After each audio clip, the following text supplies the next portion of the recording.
Oke, tema kita pada sore hari ini yaitu tentang memperkokoh toleransi dan kerukunan umat beragama. Kalau kita melihat hasil survei indeks kerukunan umat beragama yang diadakan oleh Kementerian Agama pada tahun 2019, kita akan melihat rata-rata di seluruh provinsi, rata-rata nasionalnya adalah berkisar pada angka 73,83%. Tahun sebelumnya 2018 yaitu 70,2% kalau tidak salah. Padahal angka 2009 itu banyak sekali momen-momen politik. Seperti kita tahu 2009 itu banyak ada momen pemilihan presiden, DPR dan lain sebagainya yang tidak jarang memakai isu politik identitas untuk mendaur suara di kalangan Islam. Nah, kalau yang menarik adalah kalau kita melihat rata-rata provinsi, rata-rata nasional dengan angka tertinggi yaitu Papua Barat. Dan paling rendah adalah Provinsi Aceh Darussalam. Nah, kita mengetahui dua provinsi ini provinsi paling ujung gitu bahasanya di Indonesia. Satu paling tinggi, yang satunya paling rendah. Nah, saya ingin ke Profesor Al-Makin. Bagaimana Profesor melihat angka pada indeks ini, kira-kira apa yang kurang, apa yang harus kita lakukan berdasarkan hasil survei kerukunan umat beragama? Silakan, Prof.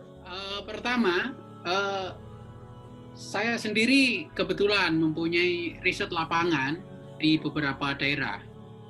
Bahkan saya Aceh tahun 2013 saya melakukan riset. Di Medan saya 2017 saya kira, atau 2016 saya kira. Kemudian saya juga melakukan riset di Ambon dan juga di Manado. Dan di Jawa juga kurang lebih seperti itulah gitu ya. Kebetulan mungkin metodenya berbeda dengan yang diadakan oleh Kementerian Agama. Saya kira itu lebih pada survei dan pada angka. Saya lebih pada kualitatif, yaitu pada observasi dan pada etnografi. Jadi saya tidak ke arah angka, tetapi ke arah pemahaman pendalaman. Kesimpulan saya dari riset-riset yang saya lakukan itu, di masyarakat kita memang banyak sekali yang harus digarap, ya.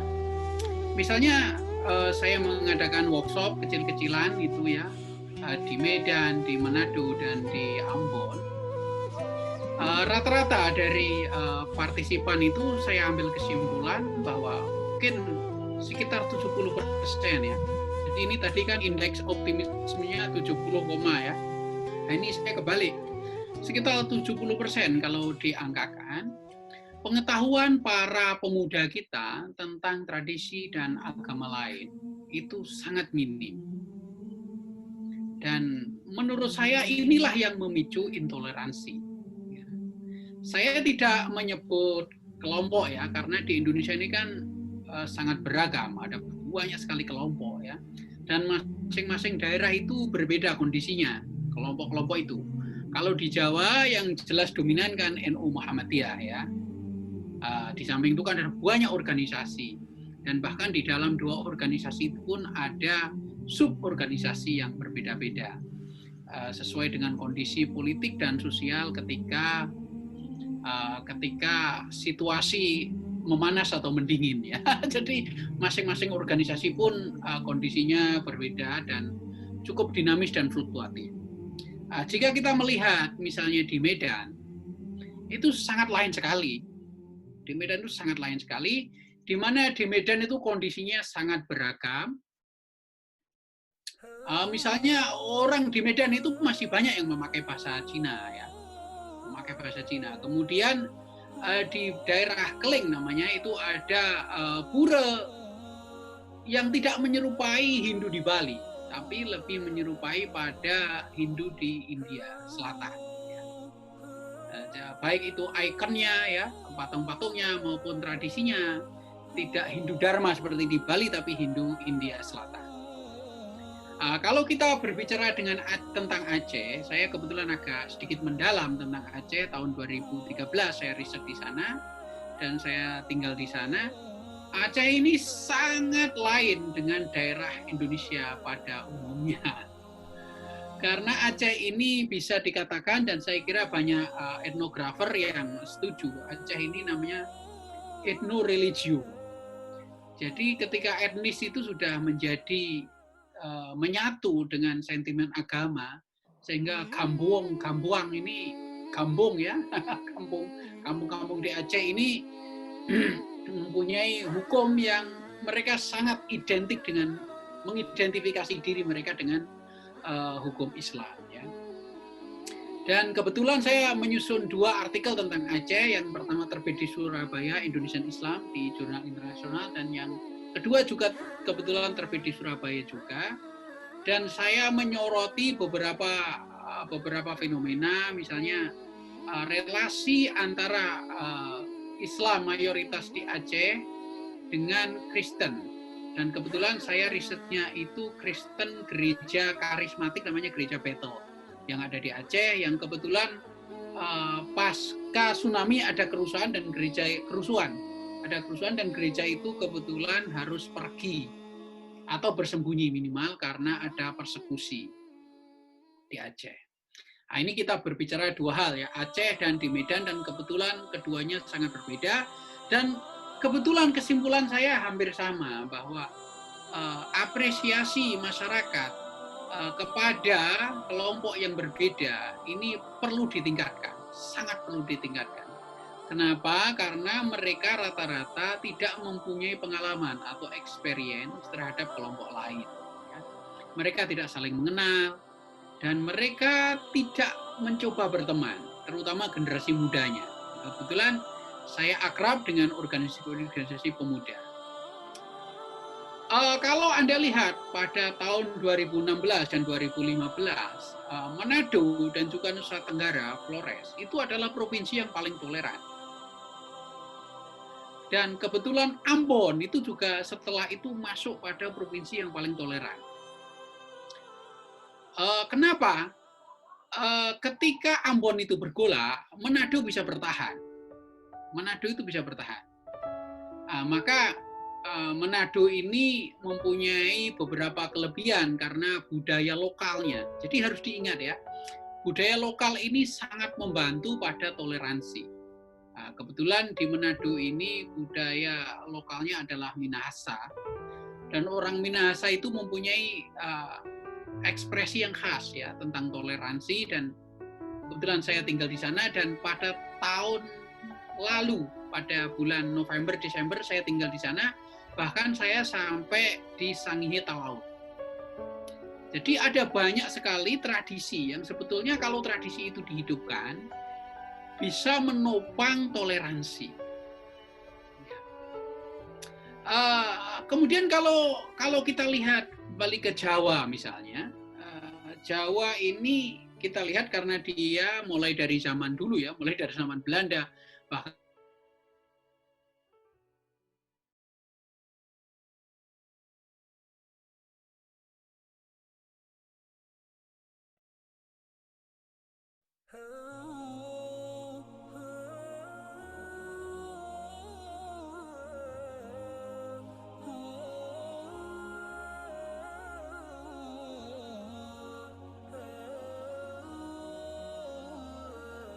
Halo, Bro. 70% kebalikannya dari kesimpulan yang ada di riset yang dilakukan di Kementerian Agama. 70% kita tidak mengenal budaya lain, walaupun sama-sama Indonesia. Dan tentu saja ini ada banyak hal yang salah dari, pertama pendidikan kita pendidikan kita, ya nanti kita bisa diskusikan ya. Saya coba memancing percikan-percikan fakta-fakta yang ada di lapangan. 70% kita tidak mengenal budaya atau tradisi yang berbeda. Misalnya orang Muslim tidak begitu mengenal apa yang terjadi di Katolik, apa yang terjadi di Kristen, apa yang terjadi di Hindu, apa yang terjadi di Buddha. Dan demikian juga sebaliknya. Dan ini tentu berkait erat dengan pendidikan kita, mulai dari dasar, menengah, sampai perguruan tinggi. Rata-rata pendidikan kita tidak mencoba mengenalkan ini. Ya, nanti kita diskusikan lagi bagaimana caranya mengenal ya. Oke.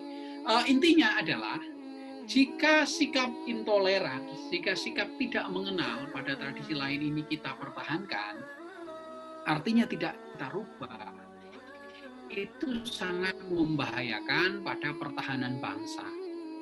Anda harus ingat bahwa pertahanan bangsa ini didasarkan pada keragaman. Baik mulai dari tahun 4 sampai hari ini, sampai sekarang.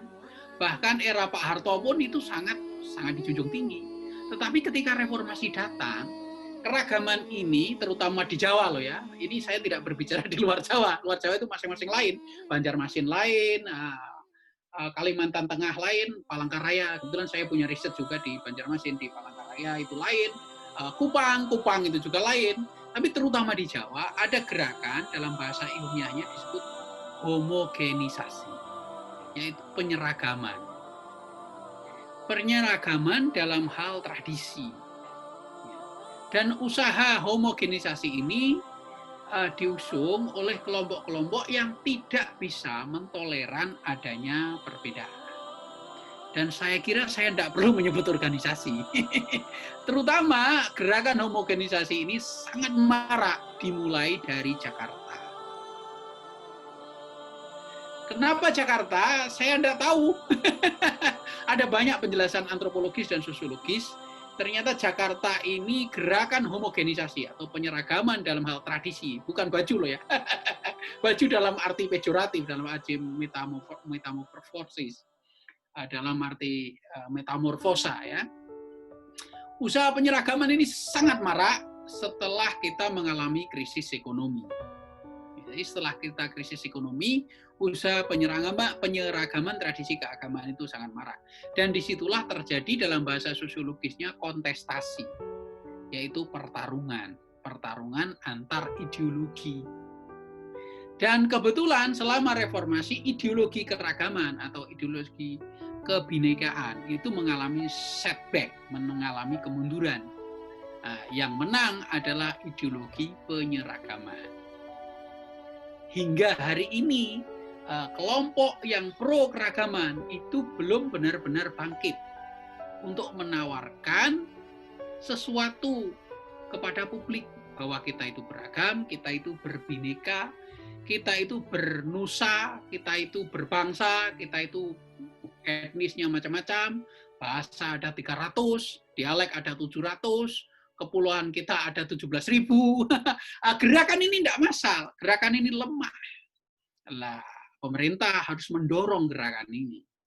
Dan saya kalau kembali lagi ke sektor pendidikan, tentu saja pendidikan, lembaga pendidikan harus menopang ini dengan cara kurikulumnya harus dirubah. Kurikulum kita sudah nggak sesuai. Kurikulum sekolah yang kita punya itu adalah peninggalan eranya Pak Harto. Dan era Pak Harto itu kurikulum terutama tentang tradisi keagamaan itu dimotori oleh Profesor Mukti Ali dari UIN Jogja, IAIN Jogja. Yaitu pembangunan jasmani dan pembangunan rohani prinsipnya. Dan dialog antar agama. Itu sudah benar, tetapi untuk situasi saat ini sudah tidak lagi menjawab tantangan yang kita hadapi. Jadi intinya apa? Intinya kurikulum sekolah kita harus diperbaiki lagi. Yang kedua, support pemerintah secara politik itu juga sangat diharapkan untuk menopang keragaman supaya toleransi ini tercipta. Dan yang tidak kalah pentingnya secara hukum. Negara kita kan negara hukum, Rechtsstaat bukan Machtsstaat. bukan negara kekuasaan murni, tetapi negara hukum. Kebetulan secara hukum bisa dikatakan kita mengalami banyak kemajuan. Kenapa banyak kemajuan?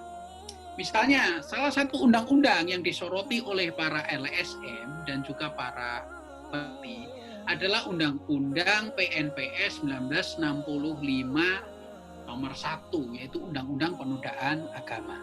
Dan itu coba di judicial review pada tahun 2010 ya, kalau nggak salah, oleh kelompok NGO LSM, dan kebetulan gagal judicial review-nya. Itu ada banyak di situ ada pasal yang kira-kira bisa menjerat orang yang berbeda, yaitu siapapun yang dianggap menodai agama bisa dijerat 5 tahun penjara. Tetapi sejak era Pak SBY ada undang-undang yang tahun 2006 kalau nggak salah, itu berkait dengan undang-undang Adminduk, yaitu undang-undang pencantuman kolom KTP.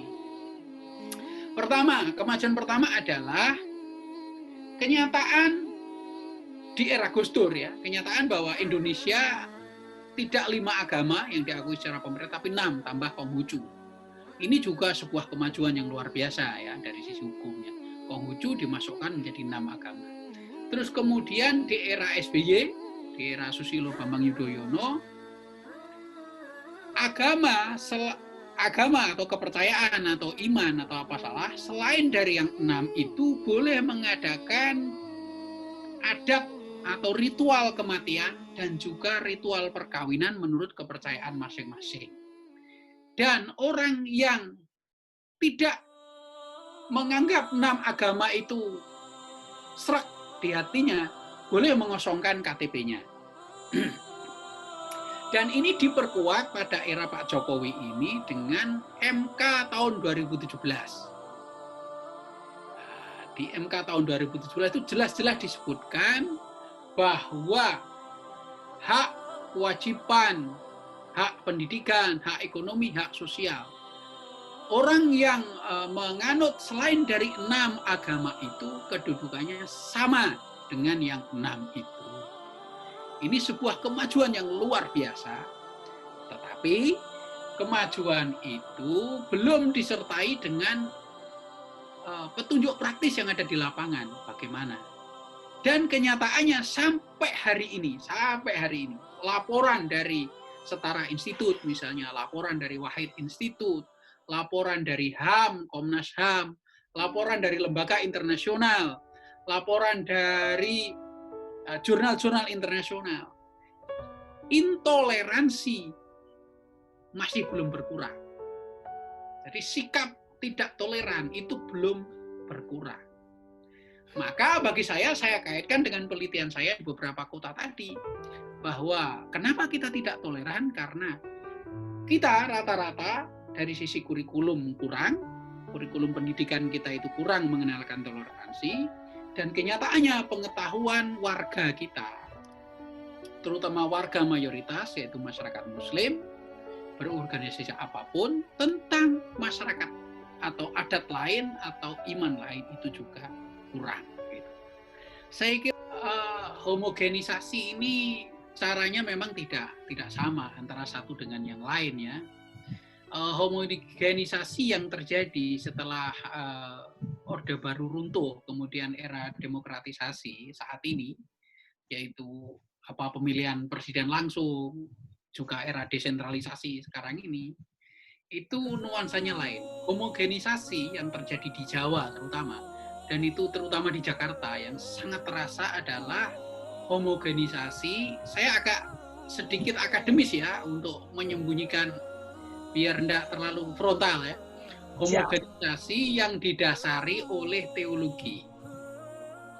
Dan juga homogenisasi yang didasari, jadi saya menggunakan 2 istilah. Satu yang didasari oleh teologi, yang kedua didasari oleh sektarian. Sektarian ini semacam semangat kelompok ya. Homogenisasi ini sangat terasa karena ingin mengembalikan cita-cita homogenisasi, ingin mengembalikan umat saat ini ribuan tahun ke belakang. Jadi kita ini sudah ada HP ya, Anda lihat HP, Anda punya HP, kita punya Zoom. kita punya internet. Tapi ini semua tidak cocok, ingin dikembalikan ke era sebelum ini belum ada gitu ya. Nah, itu homogenisasi yang didasarkan oleh semangat teologi dan semangat sektarianisme. Sehingga homogenisasi ini mempunyai ciri khas yaitu intoleran. Siapapun yang berbeda itu harus ditiadakan. Ditiadakan dengan berbagai cara, ditiadakan dengan cara teologis, yaitu ekskomunikasi. Ekskomunikasi ini dalam bahasa Katolik ya, yaitu orang itu sudah tidak dianggap kelompoknya atau dikafirkan gitu ya. Orang yang berbeda itu sudah bukan kelompoknya. Atau yang paling parah dan ini terjadi, homogenisasi dengan cara menghilangkan nyawa. Jika orang itu berbeda, maka dia harus tidak ada di dunia ini. Nah, inilah timbulnya terorisme. Nah, terorisme itu kan dari sini. Orang itu berbeda, orang itu tidak sama dengan saya, cara memandang dunia, cara ibadahnya masih tetap sama kadang-kadang. Tetapi dia ingin ditiadakan, yaitu dibom, dibunuh, apalah gitu. Itu terorisme. Jadi homogenisasi ini paling tidak ada dua level. Level yang pertama adalah level aksi sosial, aksi ide, bahwa orang itu tidak sama ya cukup dikafirkan aja. Tapi ada lagi yang lebih ekstrim lagi, yaitu terorisme. Orang itu tidak sama maka harus dibunuh.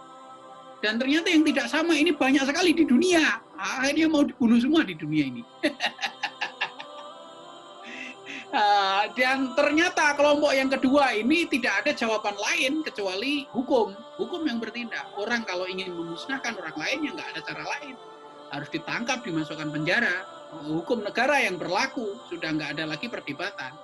Jadi orang kalau sudah ingin menghilangkan nyawa orang lain karena alasan teologi, alasan iman, alasan agama, alasan apapun, itu sudah nggak ada cara lain. Dia nggak bisa disadarkan, ya sudah.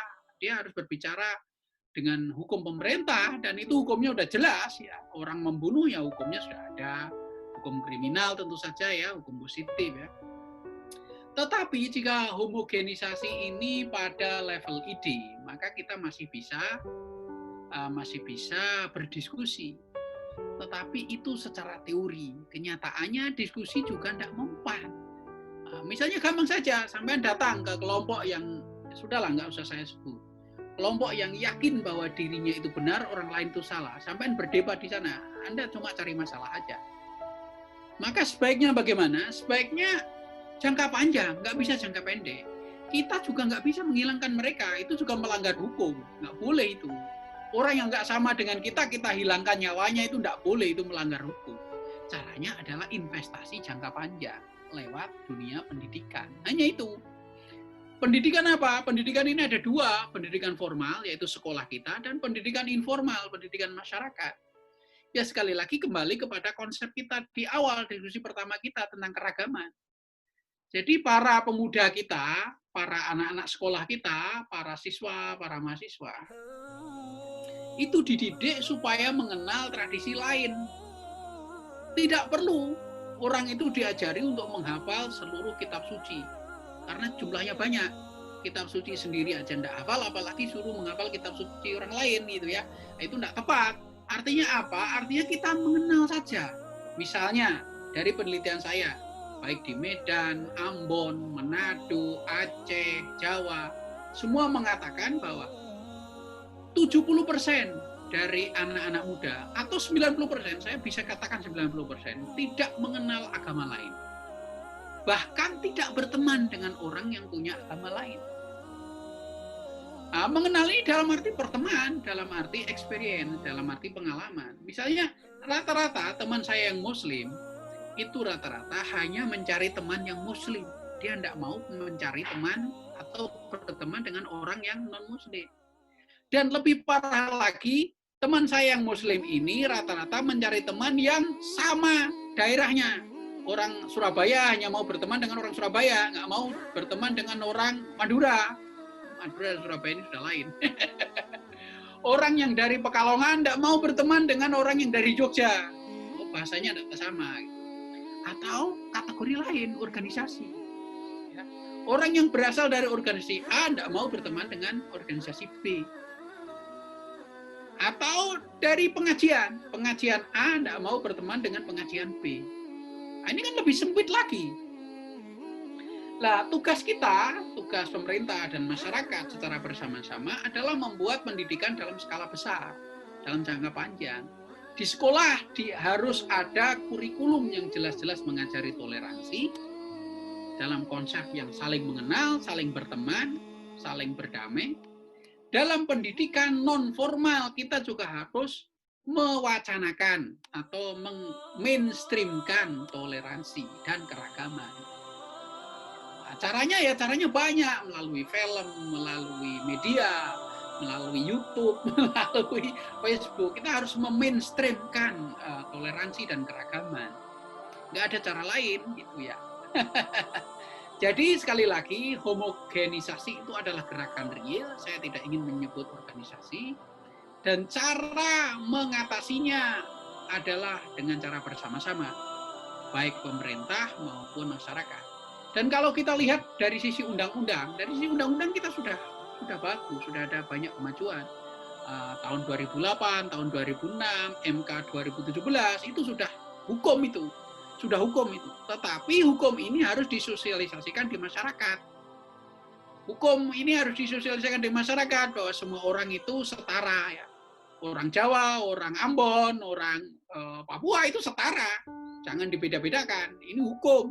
Tapi kenyataannya di masyarakat kita kan enggak. Masyarakat kita masih prejudis. Wah, ini bukan orang Jawa. Oh, ini bukan orang Aceh. Oh, ini bukan orang Banjar dan lain-lain. Caranya bagaimana? Sekali lagi pendidikan jangka panjang, dan ini harus bersama-sama. Tidak bisa, pemerintah sendiri tidak bisa. Harus punya partner. Partnernya adalah perguruan tinggi dan juga sekolah-sekolah. Dan secara bersama-sama, mari kita bangun. Dan inilah yang dimaksud dengan konsep Bhinneka Tunggal Ika. Dan ini harus dilakukan secara praktis.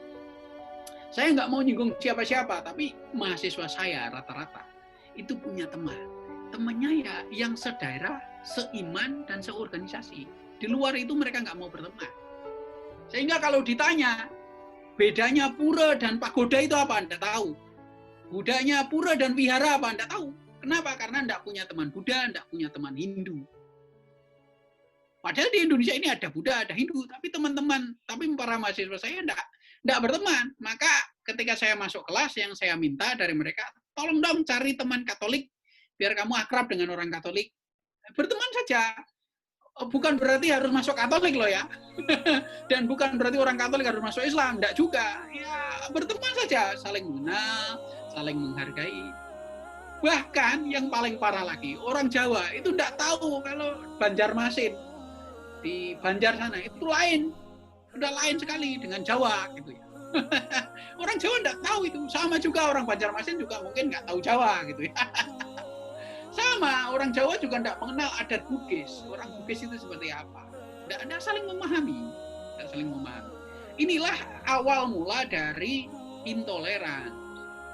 Dan kalau Anda ingat kelompok yang tidak mau saya sebut kelompok itu banyak ya. Tetapi jangan khawatir, kelompok itu jumlahnya kecil ya. Dari sisi jumlah kecil, tapi mereka sangat berani. Dan mereka sangat berani menawarkan ideologinya di publik ya. Bahwa kelompok-kelompok itu punya langkah yang sangat sistematis. Dan saya kira pemerintah sudah tahu, pihak keamanan juga sudah tahu caranya. Kita kan coba aja menawarkan sesuatu yang lain. Nah, kita juga harus sistematis. Pemerintah harus sistematis, masyarakat harus sistematis, mengenal orang lain gitu ya. Mengenal orang Maluku, mengenal orang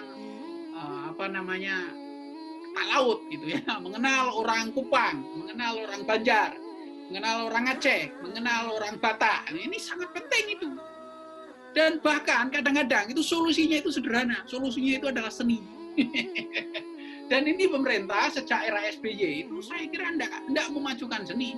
Terus terang, mulai dari era SBY, seni kita enggak maju, terutama seni daerah. Ini fasilitasnya masih sangat perlu ditingkatkan. Ya. Misalnya tarian daerah, tarik suara daerah, nyanyian daerah, dan lain-lain itu sudah harus dipromosikan lagi. Dengan begitu kita saling mengenal.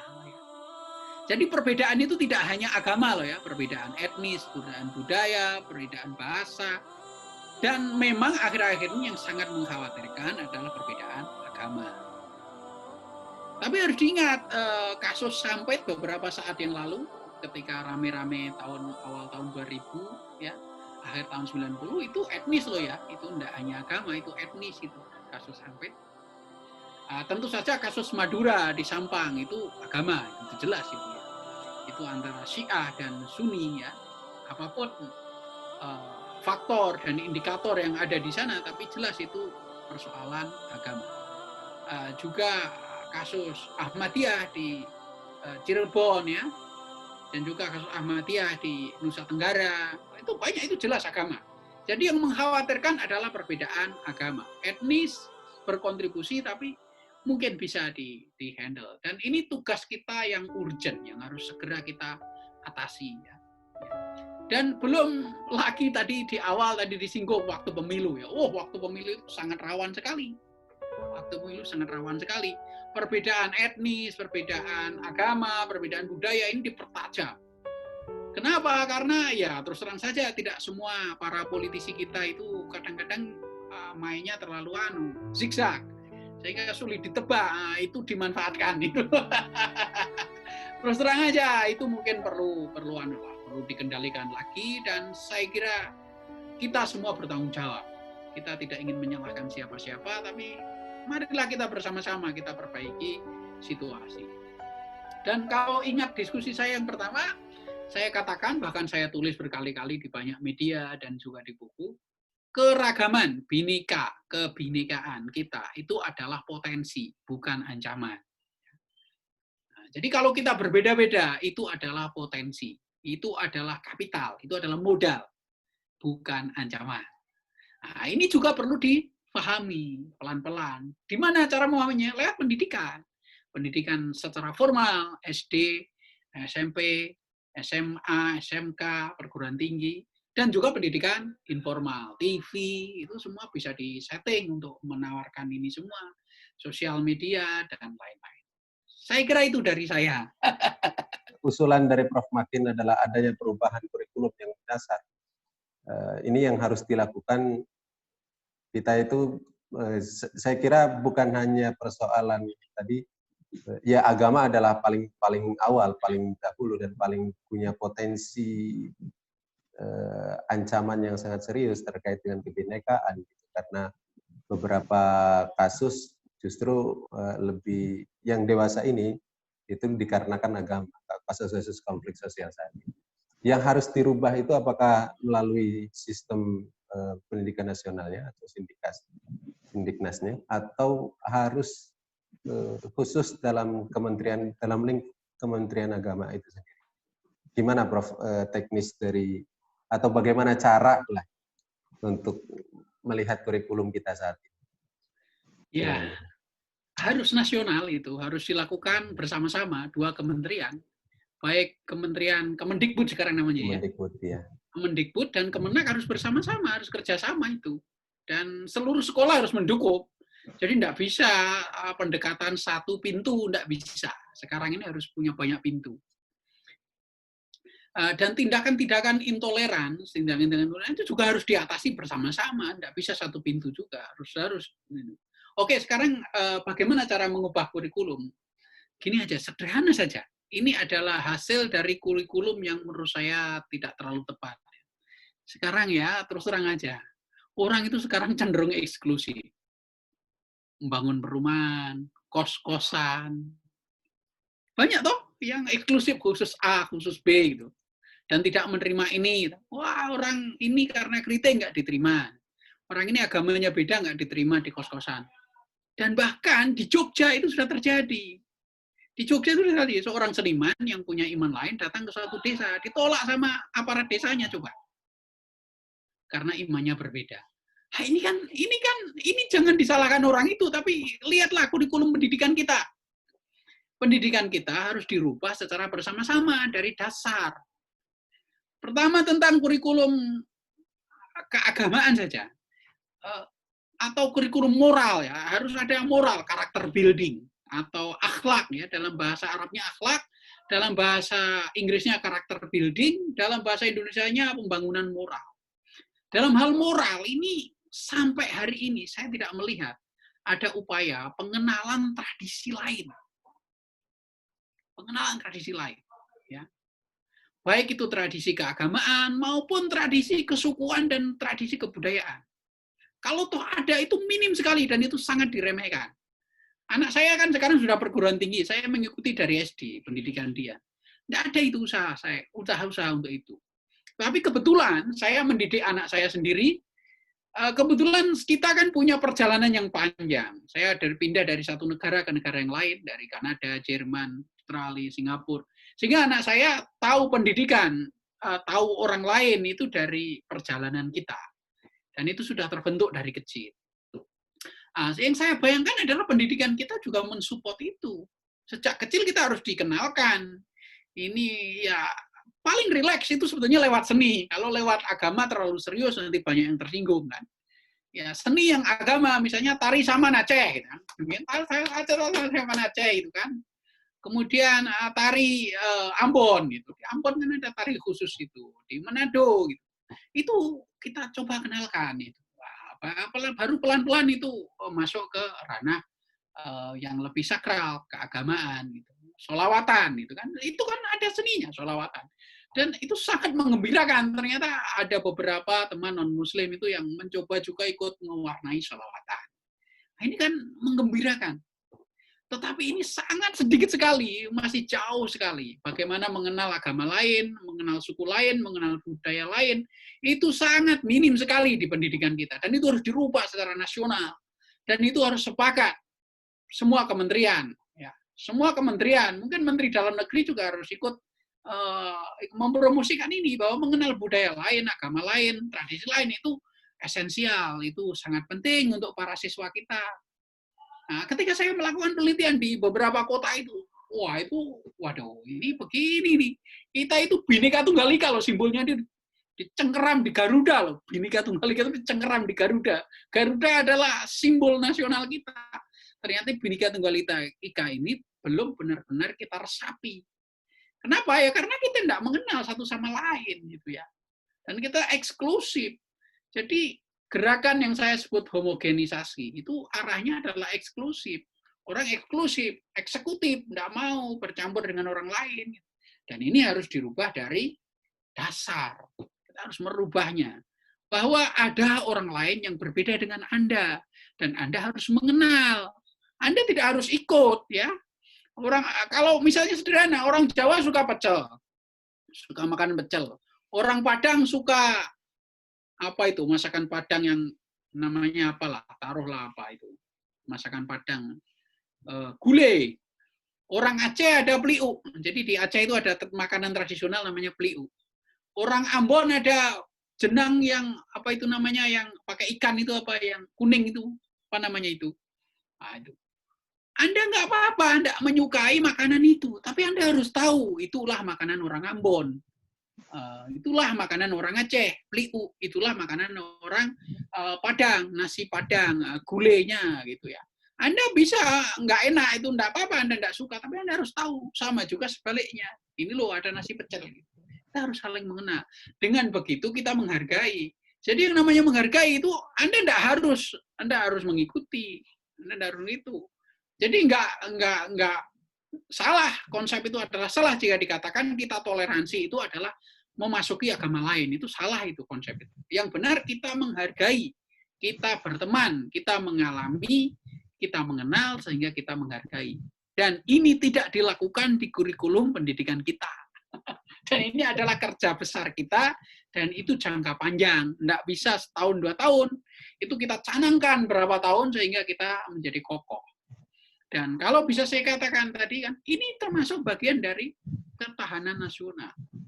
Jadi kalau zaman dulu perang itu kan perang konvensional ya, bom, tembak, bahkan apa senjata-senjata tajam itu ya, perang tradisional. Saat ini enggak, kita perangnya adalah perang ideologi. Dan ideologi kita adalah Bhinneka Tunggal Ika. Nah, ini yang harus kita menangkan. Perang melawan siapa? Perang melawan diri sendiri. Bahwa ternyata di bangsa kita itu ada banyak elemen dan elemen itu yang harus dipelajari. Dan ini yang harus masuk pada kurikulum kita. Dan kurikulum kita belum mencakup itu. Kira-kira seperti itu. Closing statement saya sederhana. Keragaman adalah pertahanan bangsa. Mari kita pertahankan bangsa ini dengan memahami dan menjalani keragaman. Oke.